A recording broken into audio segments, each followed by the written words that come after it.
Aujourd'hui, nous allons continuer à parler discuter, n'est-ce pas, parler de la parole de Dieu et insister sur la parole de Dieu, parce que la parole de Dieu est la vérité, la parole de Dieu est, n'est-ce pas, c'est notre pain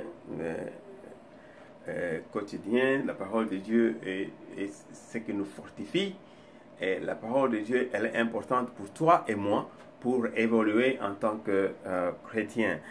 Aujourd'hui, je voudrais que nous puissions juste parler de la question qui vient beaucoup de fois quand nous causons avec nos amis, et vous allez entendre certains dire que moi je ne suis pas Jésus, hein,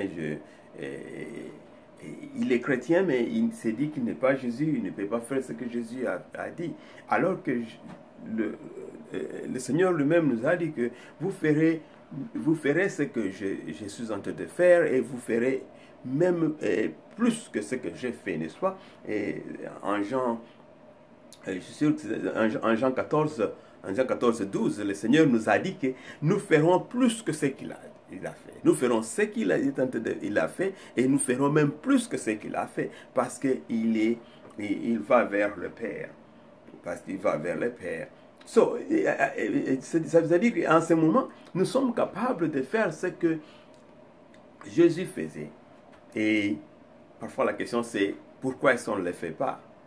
Et je pense que la réponse est en nous, et la réponse est dans la parole de Dieu. Et Jésus, il a dit ça, mais il a aussi dit que si vous continuez dans ma parole, et je viendrai vers vous, et mon Père, et Dieu le Père viendra vers vous, et nous serons en vous. En d'autres termes, il y a un problème de continuer dans la parole de Dieu, et qui nous reste vraiment un point important pour un chrétien.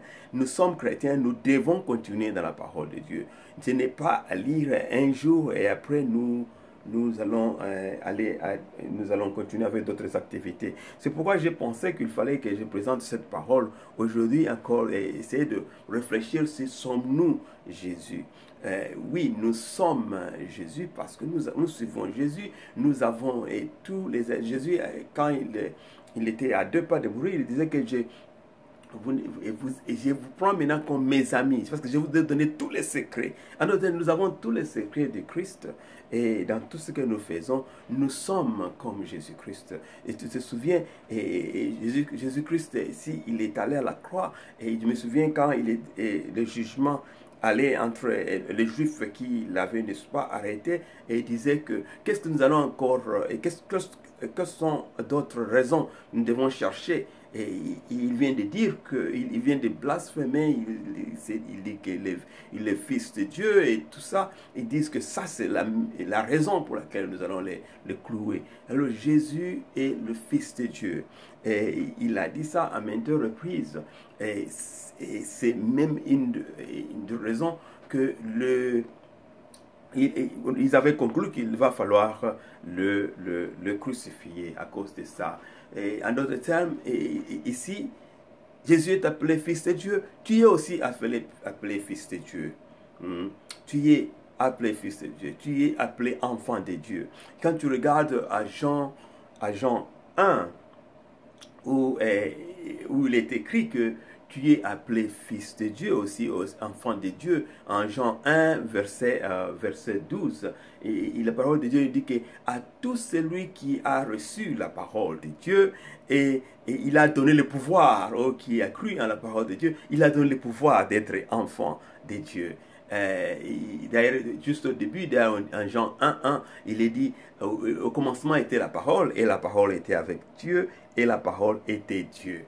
Et à 12, il est dit, et à tous ceux qui ont reçu la parole, il a donné le pouvoir d'être appelés enfants de Dieu.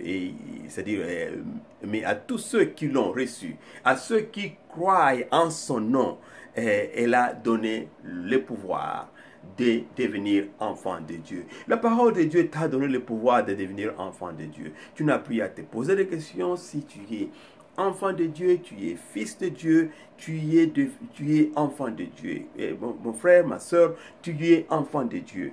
Et ce qui nous dérange, en général, nous manquons, c'est savoir qui nous sommes en Jésus-Christ. Il ne suffit pas seulement de croire en Jésus-Christ, il suffit maintenant de marcher dans cette croyance-là, c'est-à-dire de connaître qui tu es. Parce que si tu ne connais pas qui tu es, le diable va te détruire. Tu vas mourir comme tout le monde ici qui meurt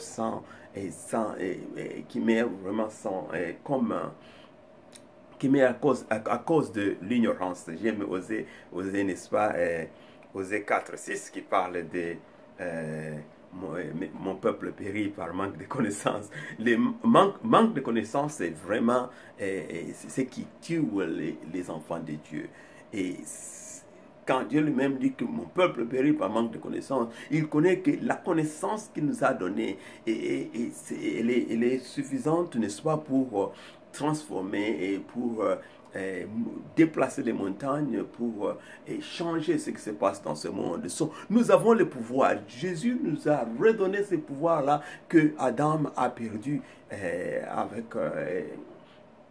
dans le champ avec le diable là-bas. Mais aujourd'hui, Jésus a récupéré ce pouvoir, il nous a donné le pouvoir en question. Si nous ne découvrons pas que nous sommes ce que Jésus nous a dit, nous allons nous perdre et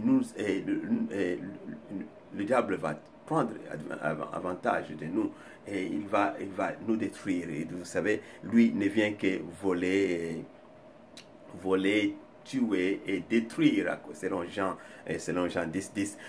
Nous allons continuer dans cette pensée de dire que nous sommes les enfants de Dieu, nous sommes les fils de Dieu, nous sommes comme Jésus et nous sommes le chrétien, donc nous sommes le petit Jésus partout où nous allons. Il faut intérioriser ça et c'est intéressant quand l'apôtre Paul priait pour le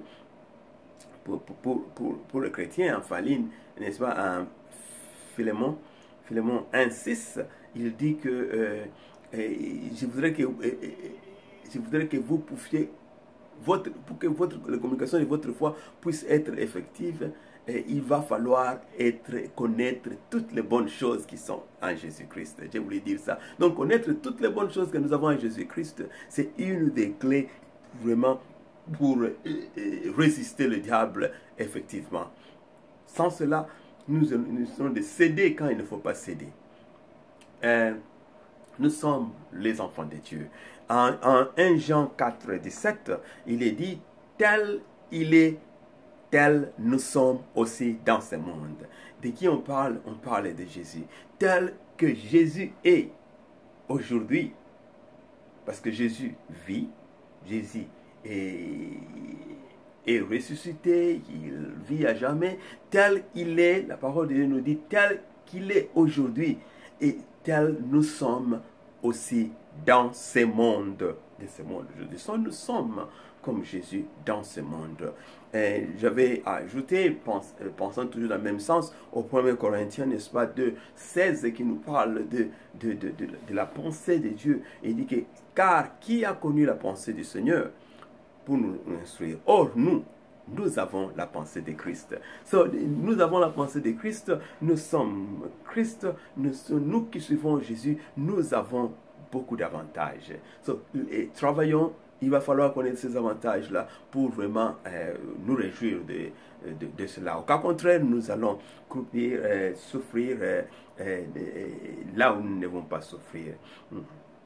J'aime dire que nous mourrons comme les hommes, mais Dieu nous appelle, Dieu. Alors, il va falloir savoir qui tu es pour bien marcher dans ce monde. C'est ce que j'ai voulu vous présenter aujourd'hui. J'ai encore plus à vous présenter. Venez nombreux et suivre, et nous allons travailler ensemble. Nous allons étudier cette parole, parce que c'est important que nous puissions connaître qui est Dieu. C'est important que nous puissions connaître qui nous sommes. Si nous connaissons qui nous sommes, nous allons bien lutter et résister le diable d'une manière effective dans ce monde, et jusqu'à ce qu'un jour, nous allons voir Jésus face à face. Au nom du Seigneur Jésus, j'ai ainsi prié. Amen.